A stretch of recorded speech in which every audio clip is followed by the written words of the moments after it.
하나님 아버지의 말씀 같이 읽고 말씀 나눕니다. 말씀은 룻기서 2장 8절부터 13절입니다. 구약성경 403쪽 룻기서 2장 8절부터 13절까지의 말씀을 저와 여러분이 한 절씩 교독하도록 하겠습니다. 제가 먼저 읽습니다. 보아스가 룻에게 이르되 내 딸아 들으라. 이삭을 주우러 다른 밭으로 가지 말며 여기서 떠나지 말고 나의 소녀들과 함께 있으라.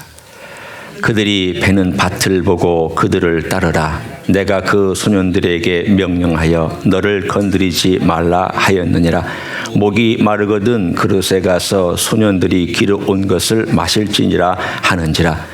룻이 엎드려 얼굴을 땅에 대고 절하며 그에게 이르되 나는 이방 여인이거늘 당신이 어찌하여 내게 은혜를 베푸시며 나를 돌보시나이까 하니 보아스가 그에게 대답하여 이르되 네 남편이 죽은 후로 네가 시어머니에게 행한 모든 것과 네 부모와 고국을 떠나 전에 알지 못하던 백성에게로 온 일이 내게 분명히 알려졌느니라.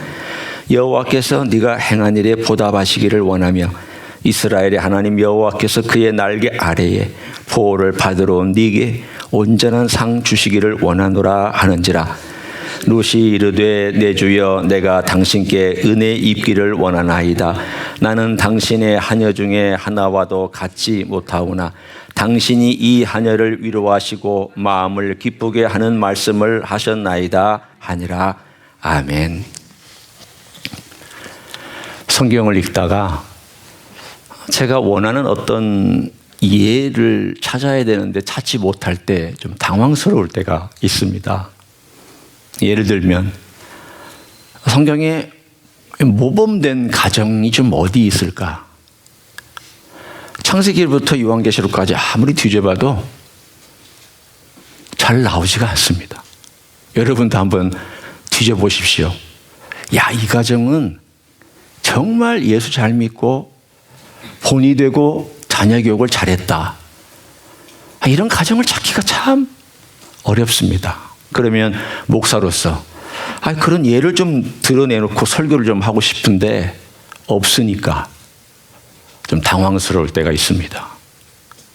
그러면서 생각했습니다. 왜 이런 가정이 그렇게 별로 없을까? 아예 없는 건 아니지만 별로 없을까?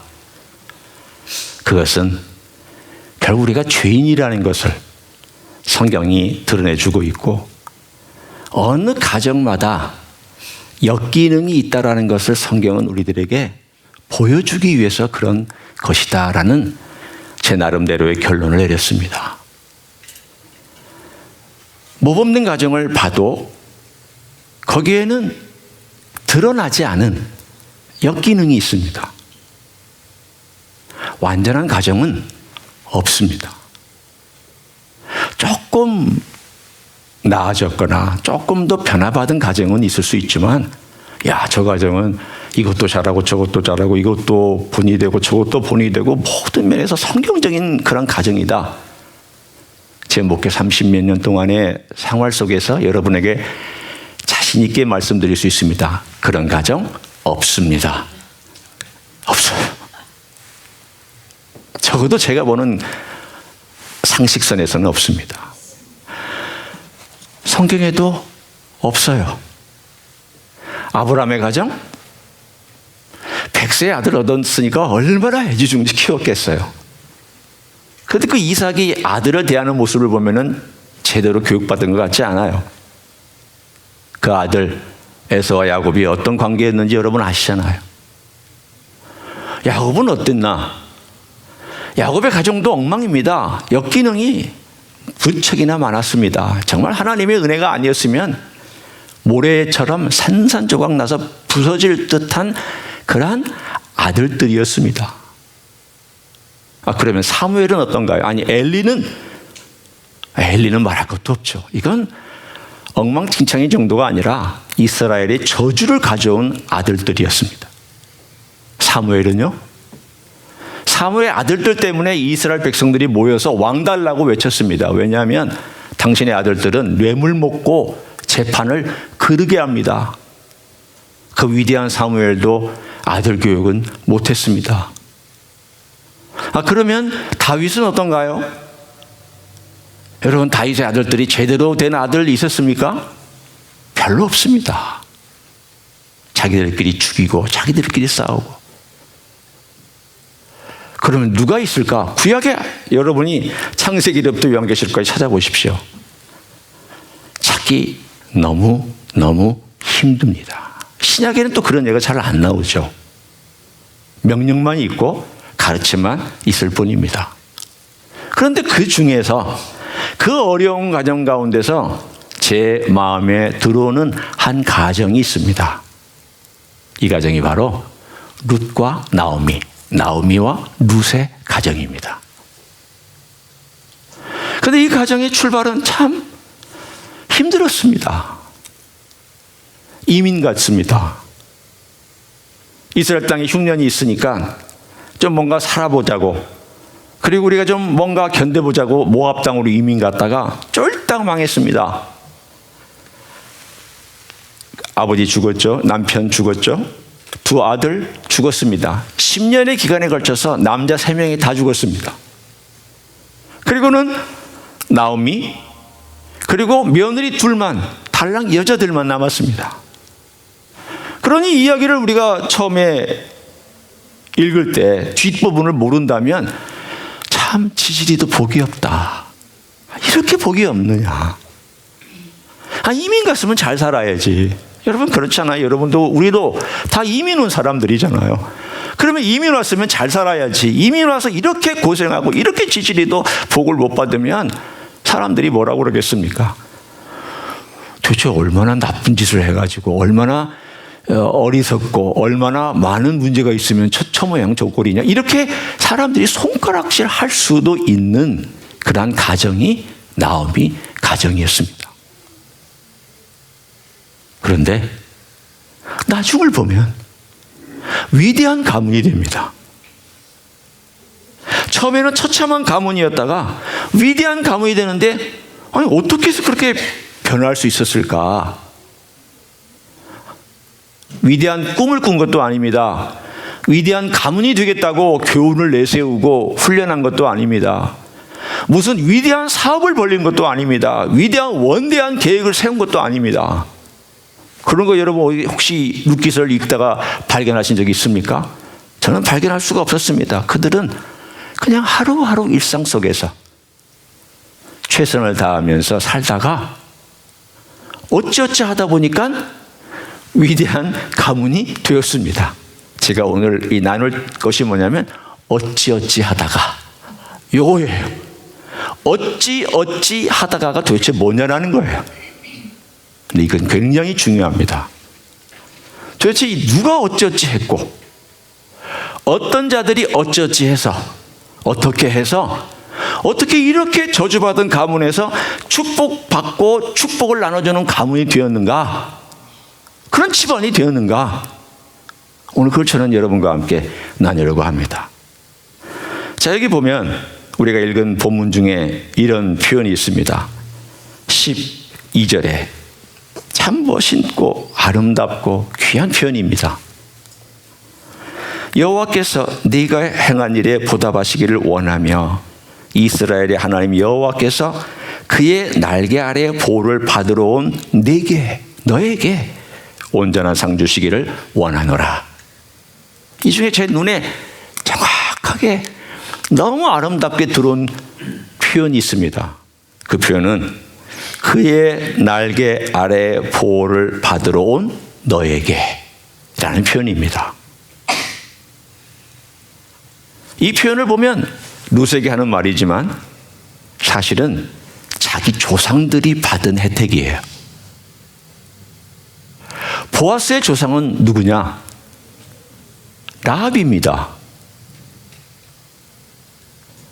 출애굽 때 가나안 땅에 들어가기 직전 두 스파이가 있었는데 그 두 스파이가 라합의 집에서 머물렀습니다.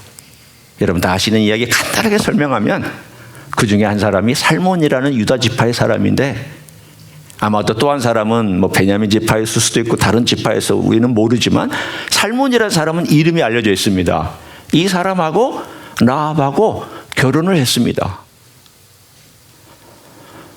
굉장히 특이한 사건입니다. 라합은 이스라엘 사람들에게 그렇게 썩 명망이 좋은 집안도 아니고 출신도 아닙니다. 그런데 어떻게 결혼이 되었습니다. 이야기 그대로입니다. 그의 날개 아래 보호를 받으러 온 우리 조상에게 하나님께서 은혜를 베풀어 주셔서 우리가 이렇게 유력한 가문이 될 수 있었다. 하나님의 은혜를 알고 있었던 집안이었습니다. 은혜란 자격이 없는 자에게 주셨다라는 것을 뼈저리게 느끼는 사람에게 은혜는 찬란하게 빛을 발합니다. 당연히 여긴 사람에게 은혜는 은혜답지 못합니다. 그런데 너무 이 은혜를 알고 있었던 집안이었습니다. 우리가 어떤 집안이냐? 이방인 중에서도 무시받던 가나안 족속에 그것도 여인이었다. 그런데 그런 집안에 하나님이 은혜를 주셔서 우리는 유력한 집안이 되었다. 너 또한 그런 여인으로서 사실은 이방 여인이지만 가나안 족속이 아닌, 모압은 가나안 족속은 아니잖아요. 아닌 너희가 너가 복받기를 원한다라고 하는 이 보아스의 놀라운 고백 속에 많은 이야기들이 섞여 있으며 우리들에게 전해주는 메시지가 있습니다. 일단 이것이 무엇이냐면 하나님의 인애를 얘기해 주는 표현입니다. 룻기서의 전체에 흐르고 있는 가장 중요한 단어는 인애라고 하는 단어입니다. 혹은 인자라는 단어입니다. 이것은 은혜라는 단어하고도 물론 서로 상용될 수 있는 단어지만 일종의 독특하게 구약에서 쓰고 있는 단어입니다. 언젠가 제가 설명을 했죠. 이 목으로부터 끌어서 나오는 학세드라는 이 단어가 바로 인애라는 단어입니다. 이건 독특하게 하나님께 대해서 썼고 인간에 대해서도 사용을 했습니다. 이 전체 룻기서의 주제는 뭐냐면 인애입니다. 딱 한 단어입니다. 하나님의 인애가 사람에게 베풀어졌을 때 사람 또한 그 인애를 베풀 줄 알았다. 그렇게 인애를 베풀며 살다가 어찌어찌 살다 보니까 하나님께서 그 가정을 위대하게 만들어 주셨다. 위대하게 하려고 해서 위대해진 것도 아니고 위대한 꿈을 꿨기 때문에 위대해진 것도 아니다. 위대한 일을 했기 때문에 위대해진 것도 아니다. 그냥 평범한 일상 속에서 하나님의 인애를 경험하고 그 인애를 실천했더니 하나님께서 그 가정을 위대하게 만들어 주셨다. 그게 룻기서의 스토리입니다. 먼저 누가 인애를 베풀었느냐? 나오미가 룻에게 베풀었던 인애를 생각해 봅니다. 룻이 오르바도 첫 번째 이 며느리도 있었지만 자기 고향으로 돌아갔잖아요. 룻이 고향으로 안 돌아가고 자기 시어머니를 따랐을 때 룻이 위대하고 충성스러워서 따랐을까? 이 생각을 하기 전에 이 시어머니가 룻에게 끼쳤던 영향력을 한번 생각해 보십시오. 나오미는 이민 와서 이방 땅에서 적어도 며느리들에게 좋은 영향을 끼쳤습니다. 인애를 베풀었습니다. 자기 아들들이 죽어갈 때에 며느리 탓하지 않았습니다. 여러분 한국 같으면 뭐라고 했겠습니까? 여러분 아시죠? 여러분 드라마에서 많이 보셨고 또 조선시대에도 많이 이런 얘기가 나와서 여러분 다 알고 계실 거예요. 도대체 네가 들어와서 우리 집안 망쳐먹었다고 그런 얘기 하잖아요. 참 저주받을 일이죠. 그런 말을 해서도 안 되고 그건 복받을 일이 아닙니다. 그런데 여기에서 며느리들에게 그런 얘기를 전혀 하지 않습니다. 지금부터 훨씬 오래전의 이야기입니다. 뭐라고 말하느냐면 13절에 너희가 어찌 그들이 자라기를 기다리겠으며 어찌 남편 없이 지내겠다고 결심하겠느냐? 내 딸들아 표현부터 달라요. 내 딸들아, 그렇지 아니하니라. 여호와의 손이 나를 치셨으므로. 너희들 때문이라고 얘기하지 않습니다. 남 탓하지 않습니다. 나를 치셨다라고 자기 자신에 대한 탓을 합니다. 너희 문제도 아니다. 너희가 잘못해도 아니다.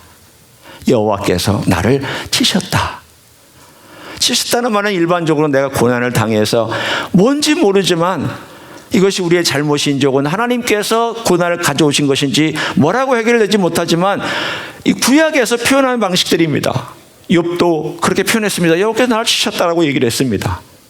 다윗도 그 이유를 모를 때 여호와께서 나를 힘들게 하신다라고 표현했습니다. 고난을 주셨다고 얘기를 합니다. 이건 여호와를 의식하며 여호와를 의식하는 가운데 자기의 아픔을 고백하는 신앙 고백입니다. 여호와를 원망하는 말이 아닙니다. 더더군다나 남을 원망하는 말이 아닙니다. 나를 치셨다라고 그것을 받아들이는 신앙 고백입니다. 옆에서 그 모습을 지켜보고 있던 두 며느리는 따라가려고 했습니다. 그러자 오늘 제가 잠깐 아까 전에 읽은 1장 13절에 돌아가라. 너 돌아가서 새로 시집 가라. 고대에는 다시 시집 가는 게 그렇게 어렵지 않았습니다. 조선시대가 아니었기 때문입니다. 이 세상에 제일 폐쇄된 사회는 조선시대입니다. 옛날에는 이혼 증서를 주거나 얼마든지 가서 재혼할 수도 있고 또 뭐 재혼했다가 또 다시 또 재삼혼할 수도 있고 좀 자유로웠습니다. 그런 면에서. 돌아가서 너 자식도 없고 그러니 다시 새 출발하는 것이 너희 미래를 위해서 좋지 않겠느냐. 당연하지 않습니까? 여자로서 그 당시에 자손을 갖지 못한다는 것은 저주받은 일생이라고 생각을 했고 그것은 제일 부끄러운 일생이라고 생각을 했기 때문에 그게 당연한 것이죠. 그런데 그 나오미를 보면서 이 룻이 생각했던 건 괜찮습니다. 어머니, 저 결혼 못해도 괜찮고요. 자식 못 가져도 괜찮습니다. 제가 평생 제가 그걸 기대하고 살지 않겠습니다. 제 어머니를 쫓아가서 어머니를 섬기겠습니다. 인애를 베풀었던 그 사랑을 인애로 갚아주고 있습니다. 누군가가 나에게 사랑할 때는 그 사랑은 그 사람이 나를 사랑했거나 또 제3자가 나를 사랑했기 때문에 사랑하는 거지, 사랑받지 못한 사람은 사랑할 줄을 모릅니다. 사랑을 받았기 때문에 사랑할 줄 압니다.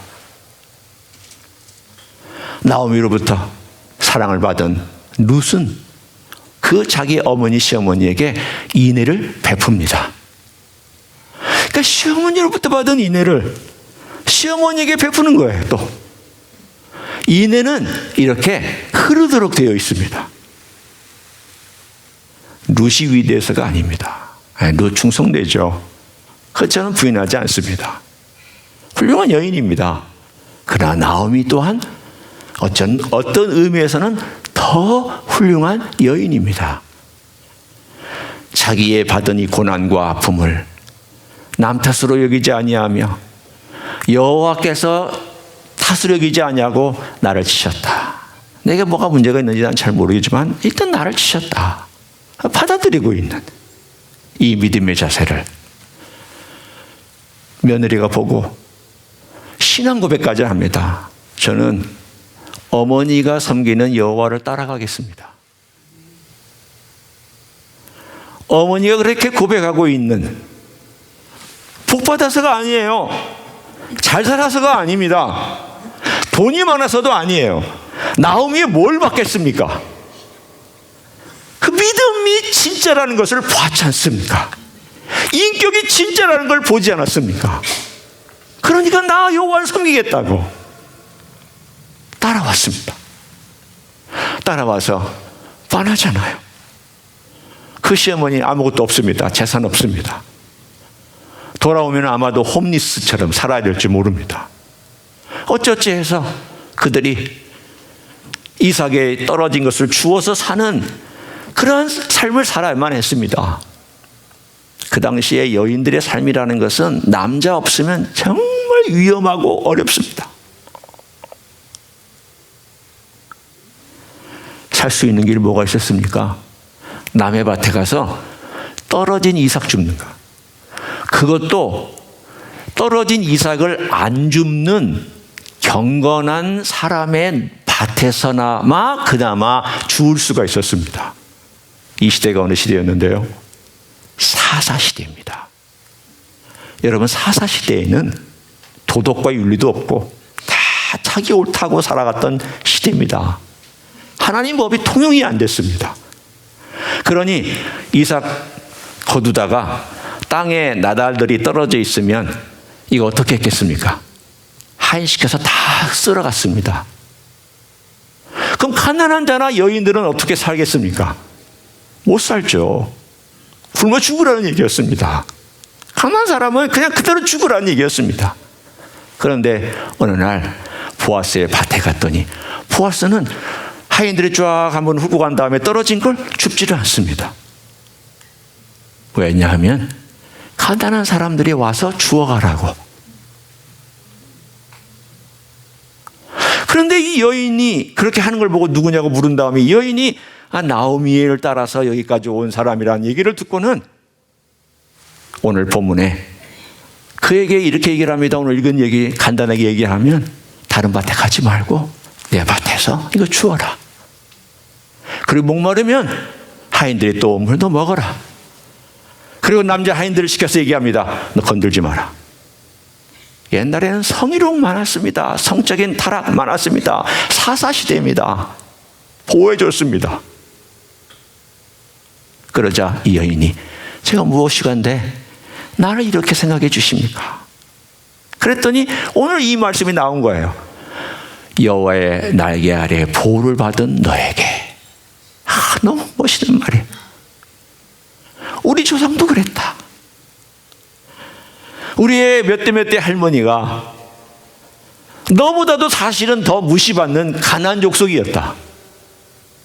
그런데 여호와의 신앙을 채택하고 위험을 무릅쓰고 스파이를 살려줬더니 하나님께서 그 가정을 너무 축복해 주셔서 우리가 이렇게 유력한 가정이 될 수 있었다. 하물며 너에게는 하나님께서 그런 은혜를 베푸시지 않겠느냐. 그렇게 되기를 원하노라.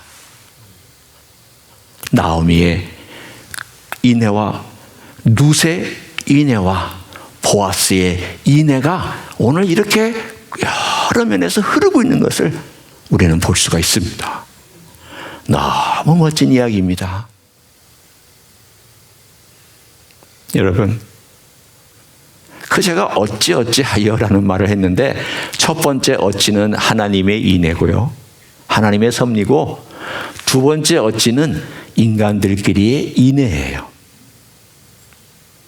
우리는 하나님의 섭리와 하나님의 인애만 생각하지만 인간들끼리 나누는 인애에 대해서는 깊이 생각을 하지 않을 때가 많이 있습니다. 누가 복을 받느냐, 누가 복된 가정으로서 하나님께서 위대하게 만들어 주시느냐, 하나님의 인애를 알고 서로 인애를 베풀 줄 아는 가정에게 하나님은 위대한 일을 일으키실 줄 믿습니다.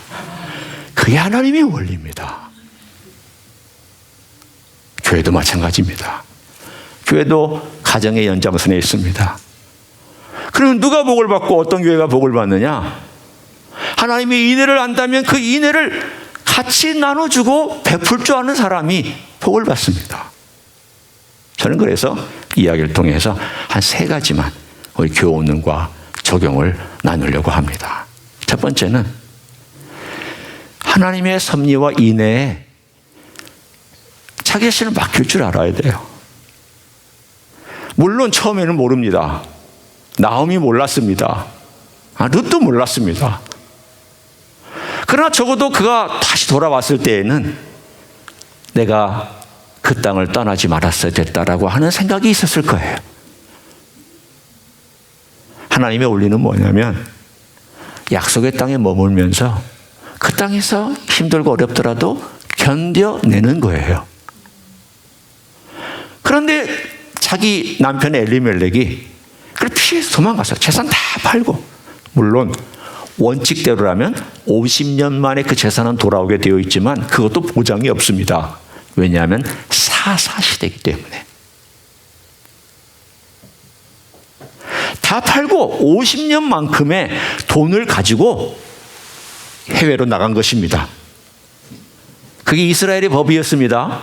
다 완전히 파는 거는 이스라엘 사회는 존재하지 않습니다. 팔면 50년어치의 사용료만큼을 돈으로 지불해 줍니다. 그게 판다는 거예요. 그러면 그만큼이 예를 들어서 내가 우리 땅을 50년만큼 내 친족이나 누구에게 사용하도록 팔고 갔으면 50년만큼의 돈을 얻었을 거 아닙니까? 상당한 돈이죠. 50년이라는 돈은 시간은 굉장한 시간이니까. 그리고 가가지고 다 허비하고 다 쓰고 뭐 사업도 망해, 가정도 망해, 손대는 것마다 다 망했습니다. 그리고는 쫄딱 망해가지고 돌아왔을 때 그 땅을 그 친족이 만약에 혹은 사간 사람이 안 돌려주면 호소할 데가 없는 거예요. 왜냐하면 그 당시는 사사시대이기 때문에 돈 많은 사람이 법이고 권력자가 법이니까. 그렇게 돌아왔는 이 어려운 상황 속에 다시 돌아와서 내가 여호와의 그늘 아래 다시 돌아가겠다. 나오미의 결정이었고 룻은 그것을 따라와서 그 그늘 아래 머물기를 원하였고 하나님의 은총의 날개 그늘 아래 머물기를 원하였던 이 삶은 자기 자신을 여호와의 은총 가운데 맡긴 삶이었습니다. 무슨 일이 일어날지를 모르지만 맡기며 산 삶이었습니다.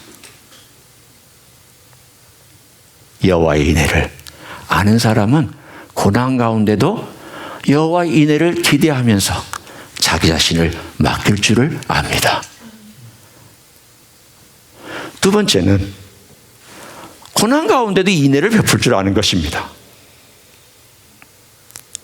내가 여유로워야만 인애를 베풀 수 있는 건 아닙니다. 나오미가 여유로워서 인애를 베푼 건 아닙니다. 돈이 있어서 인애를 베푼 건 아닙니다. 가난하고 실패했지만 그 마음으로 말로 인애를 베풀었습니다. 딸아, 돌아가라. 여호와께서 날 주셨는데 너희들까지 고생할 필요 없다. 나 때문에 너희들이 고생한 건 내가 못 본다. 그래 너 돌아가라. 얼마나 이쁜 말입니까? 얼마나 귀한 말입니까? 내 마음에 있는 귀한 마음의 표현이 말로 표현되어 나오고 있잖아요. 오늘 이야기를 가만히 보고 있으면 나오미가 참 여호와의 인애를 받고 사랑을 받고 어려운 가운데도 여호와의 신앙을 가지고 살아가려고 참 애쓴 여인이었구나라는 것을 절실히 느낄 수 있습니다. 룻도 그런 사랑으로 나오미를 대했고 나중에 되면 이런 표현이 또 등장합니다. 3장 10절을 제가 읽어드리겠습니다. 이게 이제 룻과 보아스의 대화입니다. 그가 이르되 내 딸아. 여기서 이 내 딸아 그러는 걸 보니까 보아스는 꽤나 나이가 들었고 그 다음에 룻은 꽤나 어렸던 것 같습니다. 그러면 아마도 그냥 짐작입니다. 여러분 저는 몇 살인지 몰라요. 그냥 스토리상 짐작해 보건데 아마 20세 미만이었고 룻은 그리고 20세 전후 보아스는 40세 전후. 그러면 딸이라고 불러도 괜찮죠. 그 당시의 나이로 보면은 충분히 딸이라고 부를 수도 있는 그런 표현입니다. 여인이여 라고 부르지도 않고 딸아. 이 말은 나이가 들었다는 얘기예요. 뭐라고 그러고 얘기하는지 들어보세요. 여호와께서 내게 복 주시기를 원하노라. 또 여호와의 이름을 들어서 복을 주기를 원한다라고 표현했어요. 네가 가난하건 부하건 젊은 자를 따르지 아니하였으니 네가 베푼 인애가 처음보다 나중이 더하도다. 자, 처음 베푼 인애는 무엇고 나중 베푼 인애는 무엇일까? 처음 베푼 인애는 나오미를 따라서 약속의 땅에 와서 나오미를 섬겨준 것이 처음 인애고 나중 인애는 무엇입니까? 나오미의 말을 따라 나이 많은 나에게 청혼한 것입니다. 놀랍잖아요. 여러분, 옛날에는 여성이 이렇게 청혼할 수도 있었어요. 이게 조선시대나 우리나라 이 한 세대 전만 해도 생각도 못하는 일을 이 지금 3천 몇백 년 전에 지금 일어난 일입니다. 나오미가 시켰습니다. 아마도 그 하나님께서 주신 뭔가의 그 느낌을 받았던 것 같습니다. 야, 둘을 맺어주면 좋겠다. 근데 보니까 나이가 많습니다. 그리고 젊습니다. 그럼에도 불구하고 나가서 그가 추수할 때, 그가 누워있을 그때 그 잠자리에 몰래 들어가서 그 발치에 누워라. 여러분, 여자가 또 남자의 옆에, 이 발치란 말에 유피미즘, 부드럽게 얘기한 거지 허벅지라는 뜻이 있습니다. 남자의 사타구니라는 뜻이 있습니다. 그 옆에 누웠다라는 것은 결혼해 달라는 뜻입니다. 청혼한다는 뜻입니다. 그러면 다른 남자 같으면 둘 중에 하나죠. 툭 쳐냈건지 아니면 이상한 짓을 했든지. 그런데 깜짝 놀라서 일어나서 오늘 이 이야기가 나온 거예요. 너의 나중이네가, 나중이네는 뭐냐면 네가 시어머니의 말을 듣고 우리의 법을 따라 나같이 나이 많은 자를에게 와서 우리 기업을 물러달라고, 우리 가문을 이어달라고 청혼한 너의 인애가 크다, 귀하다, 이 말이에요. 가문을 일으키겠다라고 하는, 이방 여인이 이 엘리멜렉 가문을 이어가겠다라고 하는 그 열심을 보면서 너 참 귀하다. 네가 젊은 자를 따라가지 않고 네가 멋있는 자를 따라가지 아니하고 나같이 나이 많은 사람을 따라와서 보고 와서 나에게 이런 무모하게까지 여겨지는, 안 받아주면 어떡할 뻔했어요. 위험한 모험이었잖아요. 부끄러움 당하고 수치당할 뻔한 이야기잖아요. 그런데도 네가 이렇게 한 인애가 너무 귀하다 칭찬해 주었습니다. 여러분, 이것이 바로 그 안에서 머물고 있었던 그 인애, 서로 베푼 인애잖아요. 우리는 이런 인애를 우리 사람들에게, 우리 교회 사람들, 식구에게, 내 가정에게 우리가 베풀기를 원합니다. 어떻게 해야 이런 표현과 행동과 태도가 인애에 가득 찬 삶이 될 수 있을까? 저와 아내가 연습하고 있는 것 몇 가지만 나누기를 원합니다.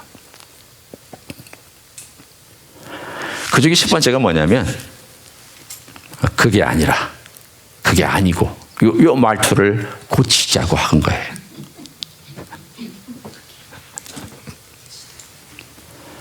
여러분, 대화할 때 상대방과의 대화의 맥을 끊는 것이 그게 아니고 그게 아니라, 이 말입니다. 우리 한국 사람들 대단히 많이 씁니다. 아니고 그게 아니라.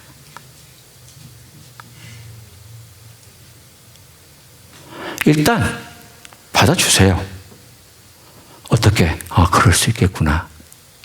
그런데 나는 이렇게 생각해. 이렇게 나가야 되는데 우리는 딱 잘라버려요.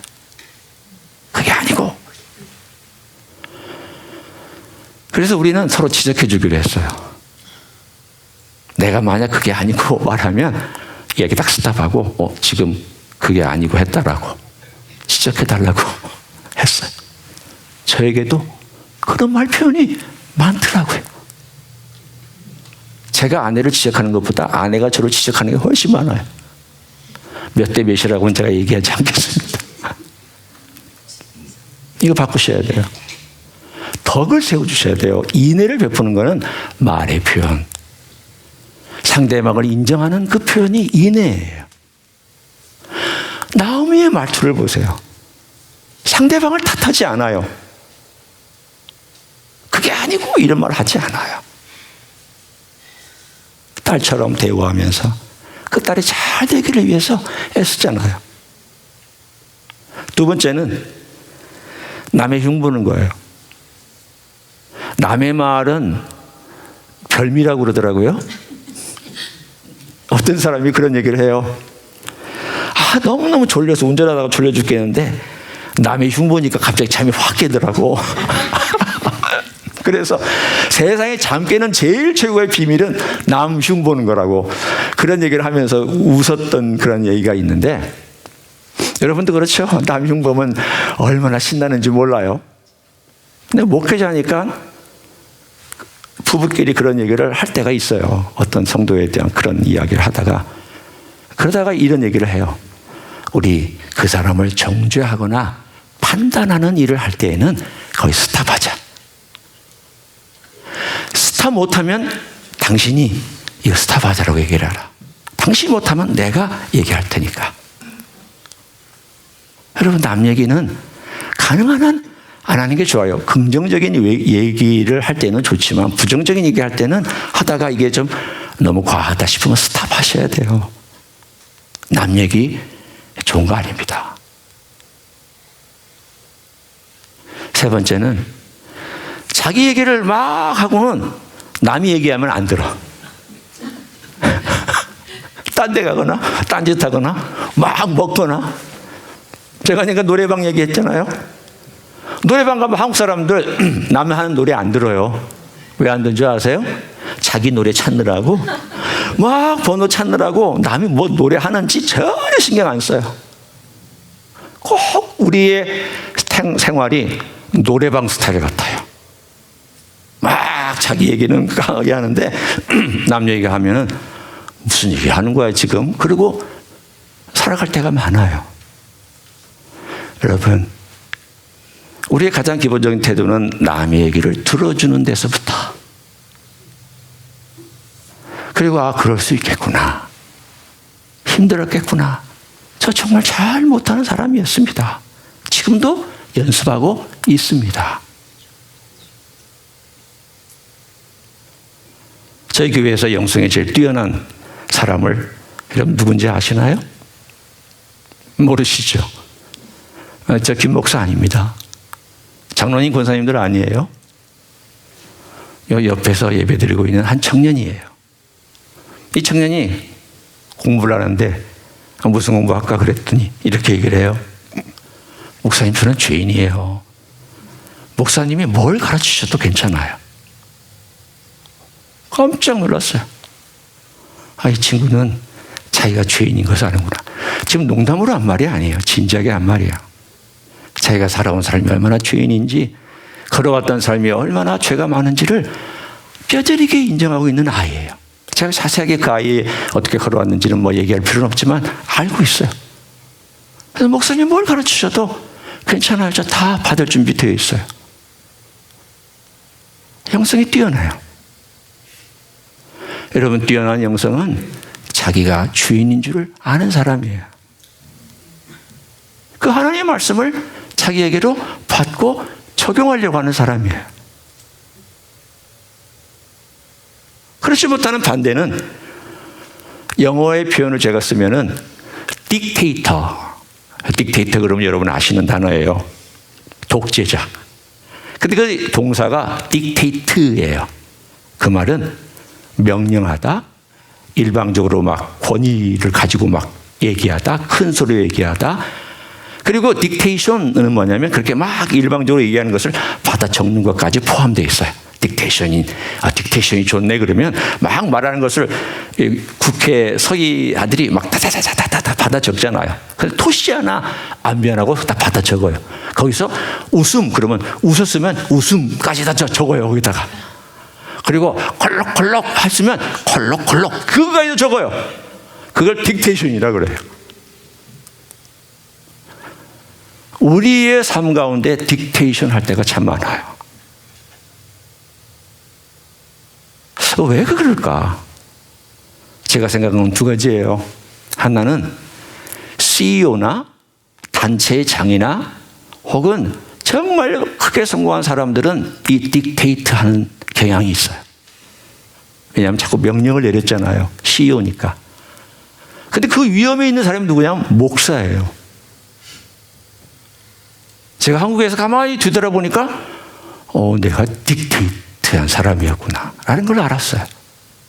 부목사들에게 이거 하라고 시키고 점검하고 못했으면 평가하고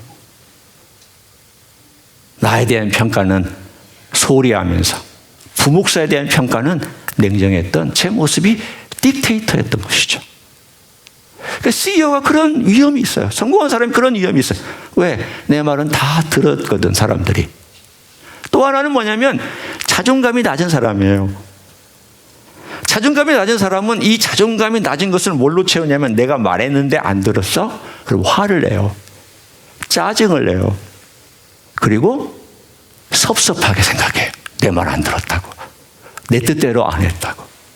내 생각대로 안 들어준다고. 이런 사람이 누구였느냐?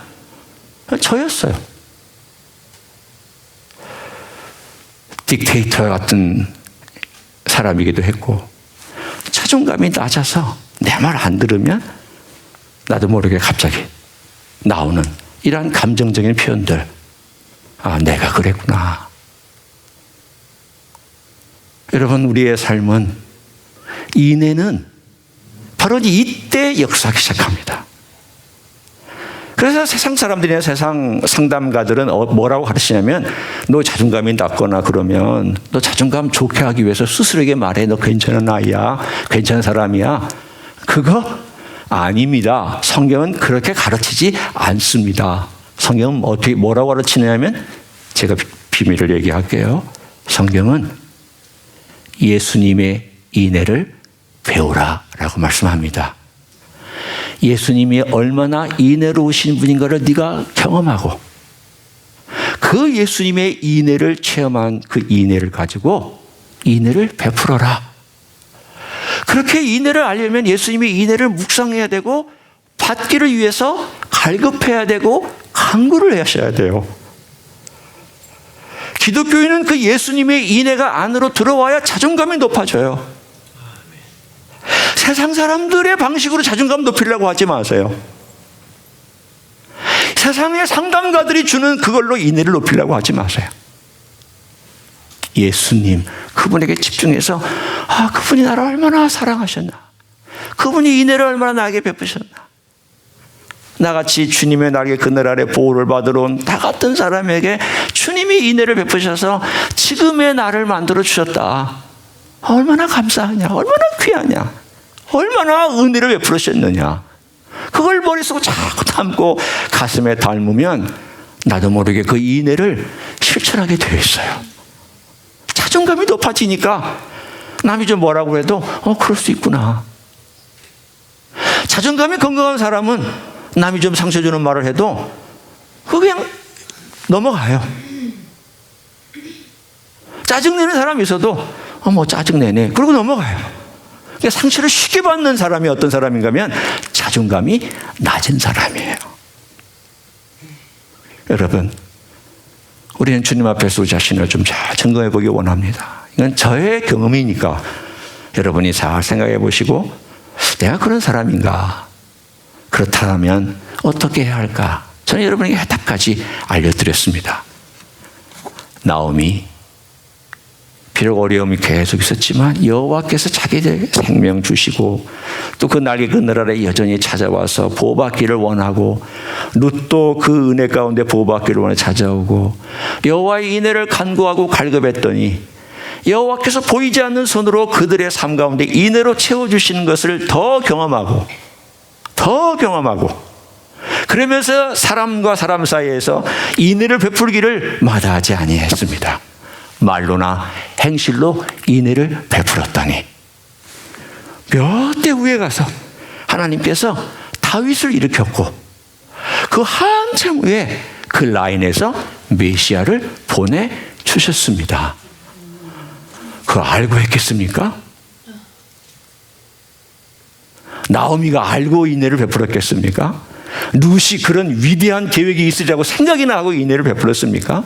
보아스가 그런 놀라운 꿈이 있어서 인애를 베풀었습니까? 아닙니다. 그냥 평범한 하루하루의 삶 가운데서 주님께서 그날 인애 베풀 거를 베풀어라 그러니까 베푼 거예요. 그리고 그 인애를 따라 살았은 거예요. 그리고 나서 나머지는 하나님의 몫입니다. 하나님 하실 일입니다. 나는 인애를 베푸는 것만 하시면 됩니다. 누구의 인애를 경험해서? 예수님의 인애를 경험해서 그 인애로 인애를 베푸는 여러분과 제가 그런 삶으로 살기를 주님의 이름으로 간절히 축원합니다. 기도하시겠습니다.